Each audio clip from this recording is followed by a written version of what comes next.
Element from a dictionary.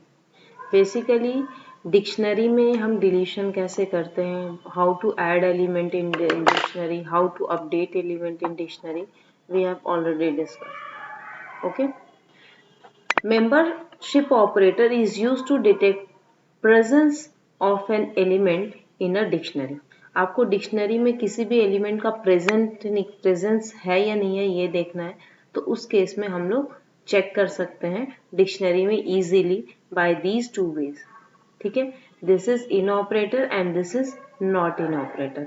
इन मतलब ये key को चेक करेगा this key is available in dictionary और नॉट, और not in is used to check this key is available in this dictionary, present is not present in dictionary। okay, तो क्या लिखे, it returns on finding the key otherwise gives false। ये true return करता है जब की मिलता है, और ये ट्रू रिटर्न करता है जब वो की नहीं मिलता, अदरवाइज ये फॉल्स रिटर्न करता है।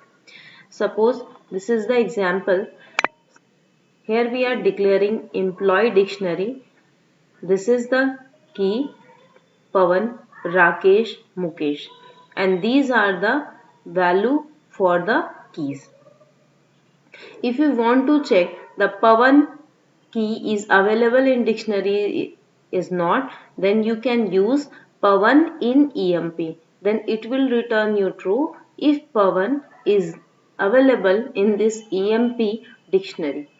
तो पवन जो है हमारा EMP डिक्शनरी में यहाँ पे अवेलेबल है, so it will return you true. Hari in EMP, अब चेक करो HARI आपका कोई की वैल्यू है, यहाँ की है, यहाँ पे नहीं है, so it will return you false. But in this case if you will use not in, because Hari is not available in this employ, so it will return you true.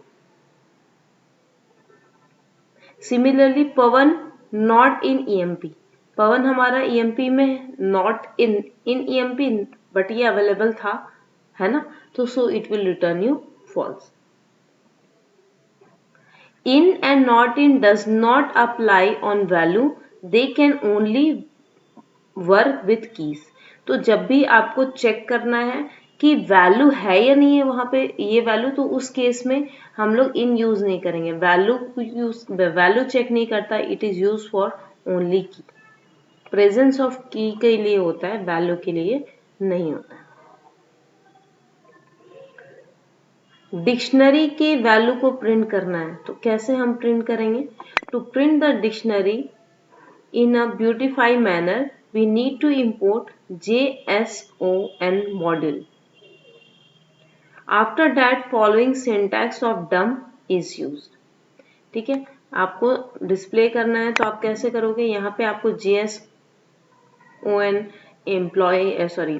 Dictionary import करना होगा। After that you have to declare a dictionary.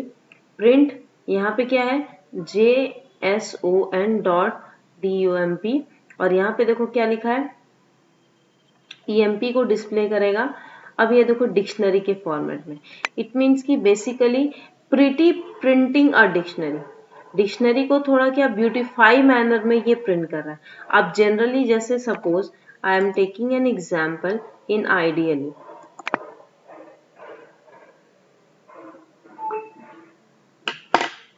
Suppose आपने यहाँ पे कोई dictionary बनाई है,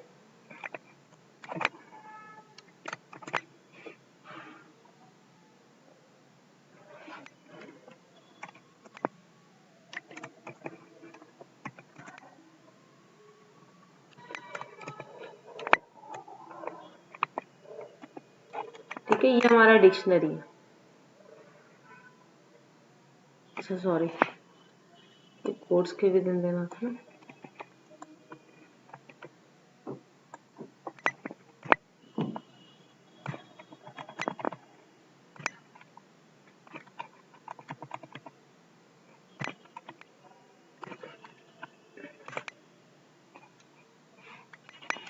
अब जैसे डिक्शनरी को जब भी हम प्रिंट करते हैं तो इस तरीके से वो प्रिंट करता है, इसको ब्यूटिफाई तरीके से प्रिटी मैनर में प्रिंट करना हो तो आप कैसे प्रिंट करोगे, you just have to import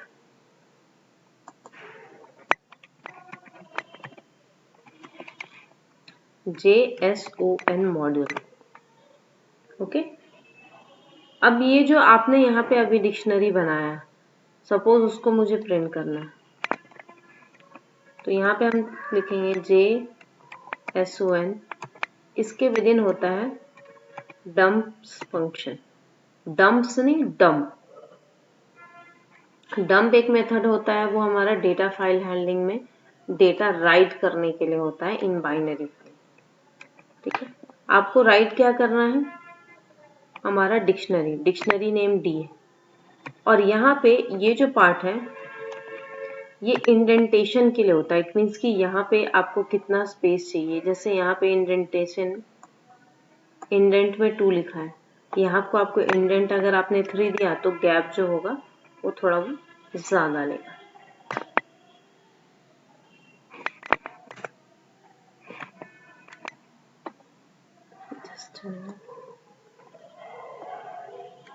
closing bracket,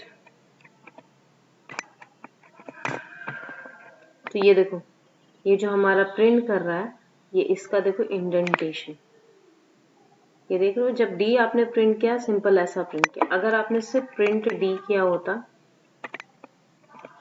तो ये जनरल तरीके से प्रिंट करता, बट इसको थोड़ा डेकोरेटिव वे में प्रिंट करने के लिए JSON मॉड्यूल आप यूज कर सकते हो। ठीक है,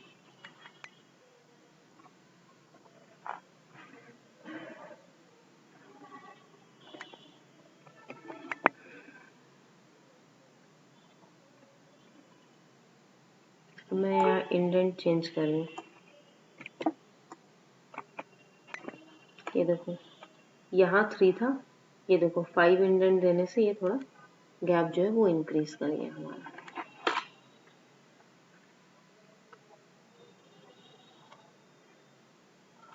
क्लियर है ये कैसे कर रहे हैं यहाँ पे हम? चलो,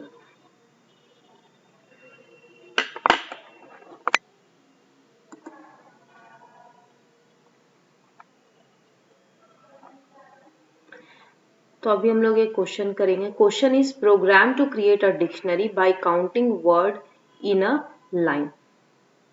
okay, basically what you have to do, आपको काउंट करना है वर्ड्स को, एक लाइन में कितने number of, create a dictionary, आपको डिक्शनरी क्रिएट करना है और काउंट करना है कि एक लाइन में कितने नंबर ऑफ, मतलब वर्ड को काउंट। जैसे suppose this is your line, okay, तो हिज आपका डिक्शनरी का की होगा और काउंट करके उसका वैल्यू देना है कितने टाइम्स आपका हीज प्रेजेंट है। जैसे देखो इसका आउटपुट हीज यहाँ पे कितनी बार है, 3 टाइम्स है, तो यहाँ ये डिक्शनरी का की हो गया, दिस इज द वैल्यू। वैसे यहाँ पे नेक्स्ट हमारा आ रहा है नेम, तो नेम कितनी बार प्रेजेंट है, 1। हीज कितनी बार है, 1। तो देखो हीज जब हमारा है पंकज के बाद स्लैश, ये तो न्यू लाइन, ये मल्टी लाइन स्ट्रिंग जो है वो यूज कर रहा है। ठीक है, स्लैश करके फिर नेक्स्ट मल्टी लाइन स्ट्रिंग बना रहा है। तो यहाँ पे ये जो हमारा है ये हिज जो फिर से आया तो उसको काउंट नहीं करना। ठीक है, तो यहाँ पे चलो कैसे हम काम करेंगे। तो मैंने आप लोगों को जब फाइल हैंडलिंग बताया था उसमें क्या बताया था मैंने कि you can use split method to split the words from a sentence.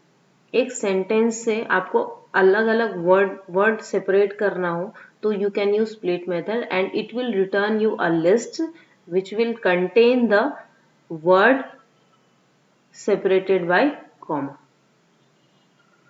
Okay, तो ये जो W है उसमें सपोज ये आपका लाइन था तो ये हमारा W में ये स्टोर होगा, this will be value of W, और ये हमने डिक्शनरी बना लिया। अब यहाँ लिखा है फॉर C in W। ठीक है, C in W मतलब ये जो W हमारा है इससे एक एक वर्ड लेकर आएगा, इसलिए यहाँ पे C में स्टोर करा रहा है। अब बताओ हमारा जो C है उसमें फर्स्ट टाइम क्या स्टोर हो रहा है, हिज। की इज इक्वल्स टू C, तो की हमारा भी कौन बनने वाला है, C, यानी कि हिज। की not in D, not in D मतलब ये जो हमारा डिक्शनरी है, अभी हमारा डिक्शनरी बिल्कुल ब्लैंक है। है ना। मैं यहाँ पे कहीं डिक्शनरी बनाती हूँ।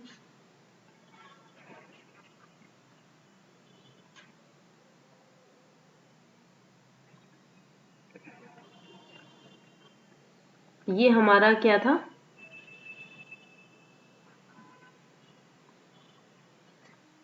W, ये हमारा हो गया W। ओके, ये C है, ये की है, और डिक्शनरी बिल्कुल हमारा भी ब्लैंक है। तो बताओ एक पता, हमारा डिक्शनरी में की जो है वो रिपीटेड नहीं हो सकता। इट मीन्स कि हिज आपने एक बार डाल दिया तो हिज उसमें फिर से जाएगा नहीं ऑब्वियसली। अगर आप डालोगे तो नेक्स्ट वैल्यू को वो ओवरराइट कर देगा, है ना। तो अभी फिलहाल वो चेक कर रहा है कि की जो है वो नॉट इन डी, तो नॉट इन डी तो बिल्कुल ब्लैंक है, यस। तो काउंट W डॉट काउंट की, तो ये जो हमारा काउंट है वेरिएबल, उसमें क्या स्टोर कराएगा, W dot count. Means W के अंदर काउंट फंक्शन काउंट करेगा इस की को, यानी हिज को। तो हिज हमारा कितनी बार प्रेजेंट है, 3 टाइम्स, तो it will return 3 in count variable. आप यहाँ कंफ्यूजन हो रहा है तो काउंट की जगह काउंट्स भी लगा सकते हो, आपकी मर्जी, because this is pre defined function and this is user defined variable जो हम यहाँ क्रिएट कर रहे हैं। अब एक बात बताओ, हमारा डिक्शनरी जो है उसमें आपको की बनाना है और वैल्यू। की होगा हमारा हिज और वैल्यू जो होगा वो 3 होगा। तो मैंने आपको पहले ही बताया था कि हम डिक्शनरी में कैसे की को ऐड करते हैं। जैसे लिस्ट होता है, लिस्ट में किसी पर्टिकुलर इंडेक्स पे आपको एलिमेंट ऐड करना है, तो हम ऐसे ऐड किया करते थे कि लिस्ट ऑफ 0 पे आपने 7 डाल दिया। वैसे ही यहाँ पे डिक्शनरी में क्या होता है कि अगर आपको कोई की पे वैल्यू न्यू डालना हो तो आप यहाँ पे की वैल्यू लिखोगे और वैल्यू डालोगे। अदरवाइज आपको न्यू की भी ऐड करनी है तो यहाँ पे आप की रख लिखोगे और यहाँ पे वैल्यू लिखोगे जो यहाँ पे लिखा है।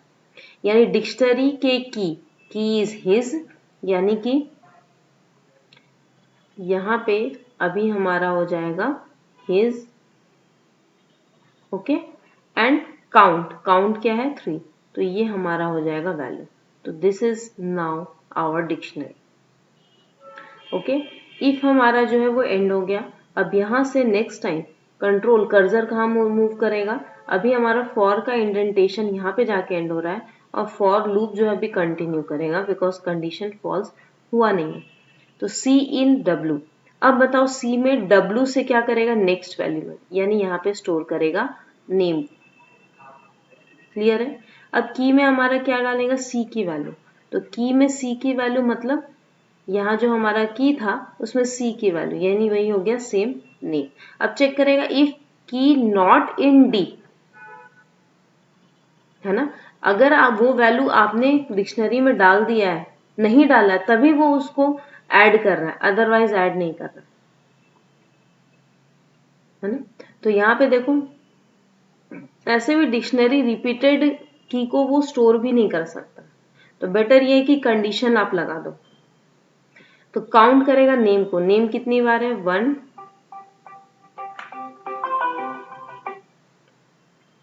नेम 1 टाइम ही प्रेजेंट है आई थिंक, ठीक है। तो ये हमारी काउंट की वैल्यू हो गई 1। अब यहाँ पे डिक्शनरी के की, तो की हमारा जो है वो नेक्स्ट क्या आएगा, ये डिक्शनरी अभी हमारा ऐड ऑन होगा और हमारा नेक्स्ट वैल्यू होगा की होगा name and value will be 1। तो ये ऐसे करके हमारा एक एक करके 1/ईज आएगा। तो ईज हमारा नेक्स्ट की बनेगा और वैल्यू जो होगा वो काउंट करके 1 2 3 देने का, ठीक है। सपोज हमारा नेक्स्ट टाइम हिज फिर से रिपीट किया, तो ये हमारे की में हिज है और की नॉट इन डी, तो की जो है यहाँ पे प्रेजेंट है। जब नॉट इन क्या करेगा, ट्रू रिटर्न करेगा when this key is not available in this dictionary, but this time this key is available in this dictionary, so this condition will becomes false. तो नेक्स्ट फिर वो check करेगा। तो ऐसे हमारा क्या होगा, फ्रीक्वेंसी ऑफ वर्ड जो है वो काउंट होगा और इस डिक्शनरी में वर्ड के साथ उस डिक्शनरी की काउंटिंग को स्टोर करता जाएगा, फिर काउंट कर देगा। और आपकी मर्जी, अगर आप चाहते हो कि वो जो हमारा डिक्शनरी का वैल्यू जो है वो थोड़ा मतलब डेकोरेटिव वे में प्रिंट करे, तो you can use JSON module, जो मैंने अभी जस्ट इसके पहले बताया था। तो JSON मॉड्यूल को आप इंपोर्ट करोगे और देन डम्प्स फंक्शन को यूज करके यहाँ डिक्शनरी एंड इंडेंटेशन बताओगे कि आप क्या इंडेंटेशन यूज करना चाहते हो। Okay, now next topic is dictionary function and method.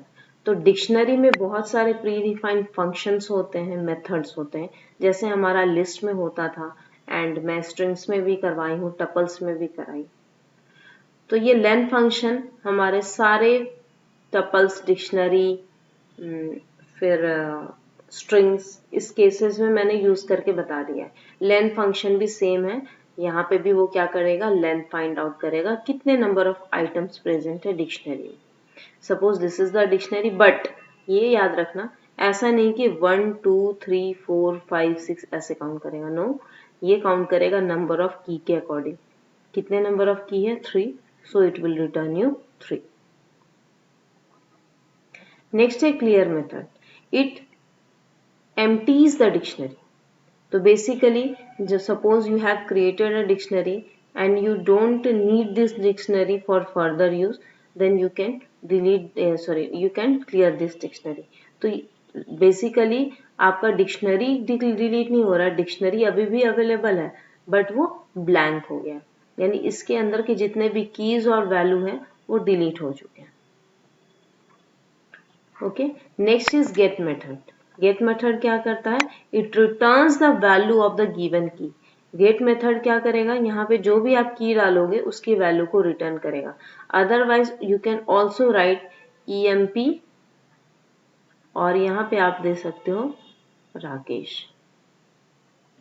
ठीक है, तो यहाँ की जब बताओगे तो ऑटोमेटिकली वो यहाँ पे वैल्यू प्रोवाइड करेगा।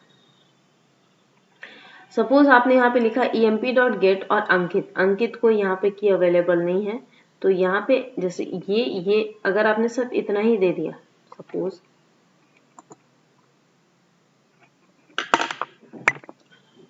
मैंने सपोज यहाँ पे डिक्शनरी ऑफ, मैंने अभी डिक्शनरी क्रिएट किया है और डिक्शनरी में ये हमारा है 1, तो 1 पे आ गया ये। ओके, और अभी हम लोग कौन सा मेथड देख रहे हैं, गेट मेथड। ओके,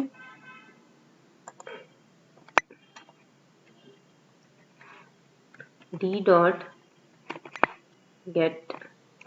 आप कौन सा वैल्यू देखना है, सपोज कि 1 हमारा, तो मैंने ये दे दिया तो ये शो कर दिया, यानी कि ये जो सेकेंड वाला आर्ग्यूमेंट पार्ट है इट इज ऑप्शनल।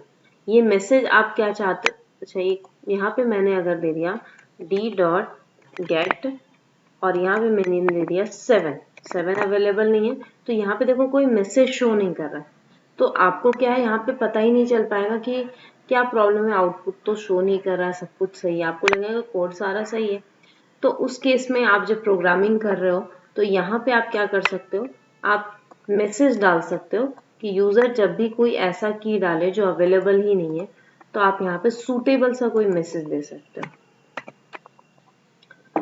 कि not found.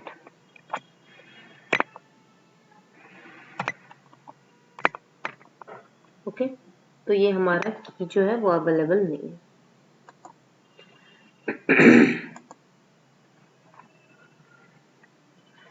Next method is items method. Items method is used to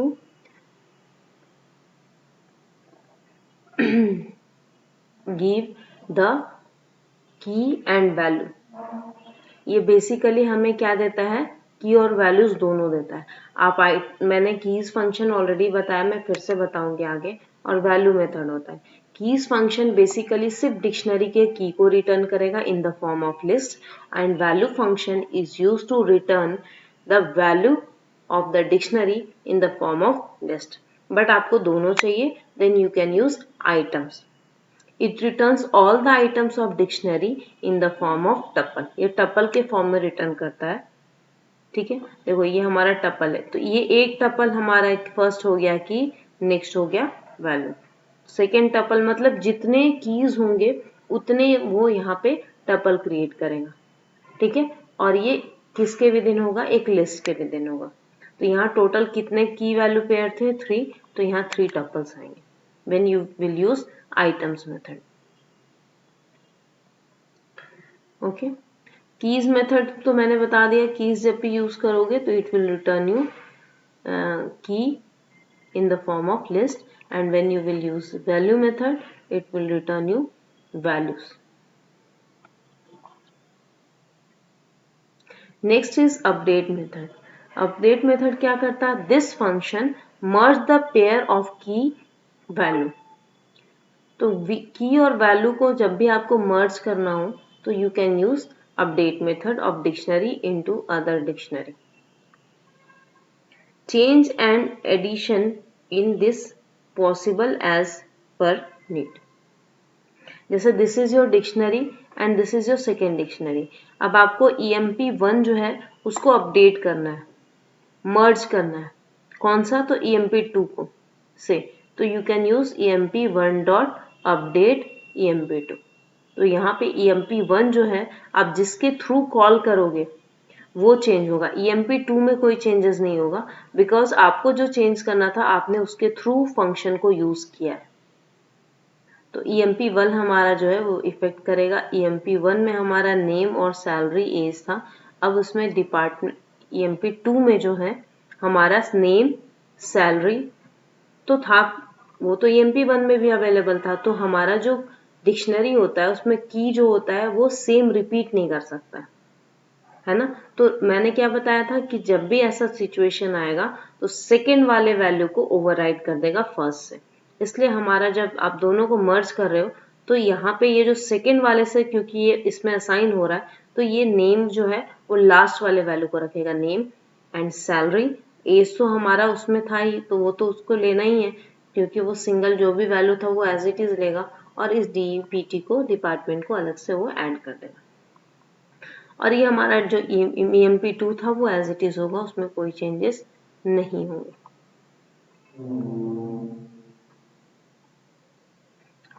okay, तो ये था हमारा डिक्शनरी जिसमें प्री डिफाइंड फंक्शंस थे। If you have any doubt you can clarify with me. Okay, thank you for today class.